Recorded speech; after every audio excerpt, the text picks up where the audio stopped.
Welcome back, guys. My name is Patrick, and this is another edition of Edmonton Oilers S.O.S. Today I'll be looking at internal and external options for the Edmonton Oilers for the third and fourth line. In the first three installments in the series, I did a look at Evander Kane, a look at possible goalie targets for the Edmonton Oilers, and a look at possible coaching candidates should the Oilers decide to make a change behind the bench. In this final installment of Edmonton Oilers S.O.S, we will take a look at internal and external options for the Edmonton Oilers for the third and fourth line. Let's start with the internal options. It is only a matter of time until Dylan Holloway gets recalled from the Bakersfield Condors, and when he does, he will definitely provide another spark. As of this recording, he has 1 goal and 4 assists in 5 games played for a point-per-game pace. I would start Holloway on the third line and let him get comfortable at the NHL level before thrusting him into the top 6. I do think he does end up there eventually, though. Holloway currently earns $925,000 and is on his 3-year entry-level contract.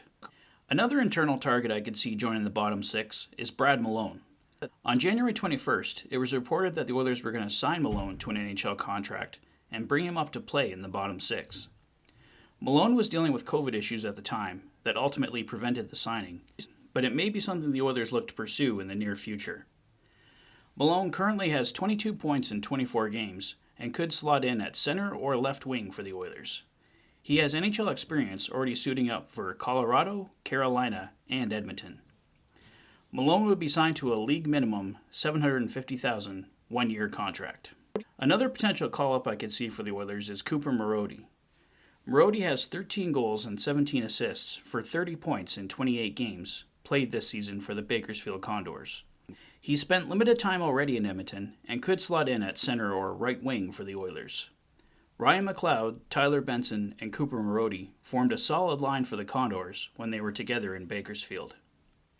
Marody is on a 1-year, $750,000 contract. Here are some external options I could see the Oilers considering for the bottom 6. Nick Paul of the Ottawa Senators is a name that has been mentioned by Oilers insider Bob Stauffer.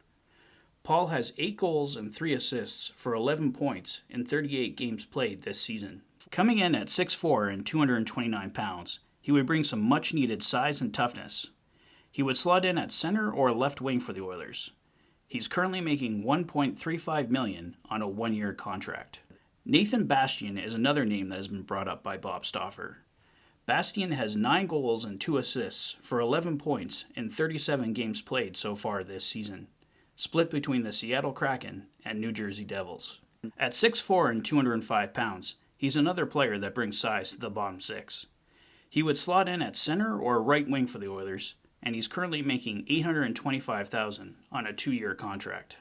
Kevin Stetland of the Columbus Blue Jackets is a name that has been mentioned by Elliot Friedman of Sportsnet. Currently playing in the AHL, Stetland has 6 goals and 13 assists in 27 games played for the Cleveland Monsters. At 6'4" and 210 pounds, he would be another player that brings size and toughness to the bottom 6. He could slot in at center or right wing for the Oilers. He's currently making $1.05 million on a 1-year contract. The obvious theme with these 3 players is bringing in someone with size and toughness who can still chip in offensively. To this point, Zack Kassian has 5 goals and 9 assists for 14 points in 32 games. Comparable numbers, and he's being paid $3.2 million for this year and 2 more. This concludes my Edmonton Oilers S.O.S series. I didn't have an installment dedicated to defense, but I don't see any immediate changes happening there. I will be looking at more targets on defense in upcoming trade proposal installments. If I had my picks for additions, I would take Dylan Holloway and Nathan Bastian. Here's a look at my new bottom 6 for the Oilers. On the third line, I'd have Dylan Holloway, Ryan Nugent-Hopkins, and Zach Hyman. And on the fourth line, Devon Shore, Ryan McLeod, and Nathan Bastian. My extras would be Derek Ryan and Brendan Perlini. I would try to move Tyler Benson and Zack Kassian to make room for Holloway and Bastian in the lineup. Well, that's all for today, guys. Let me know your thoughts in the comment section below. If this is your first visit to the channel and you like what you see, please consider liking and subscribing for all the latest Oilers content. You've been watching the Oilers Fanatic. Thanks for being a fan. Have a great day, guys, and I'll see you soon. Take care.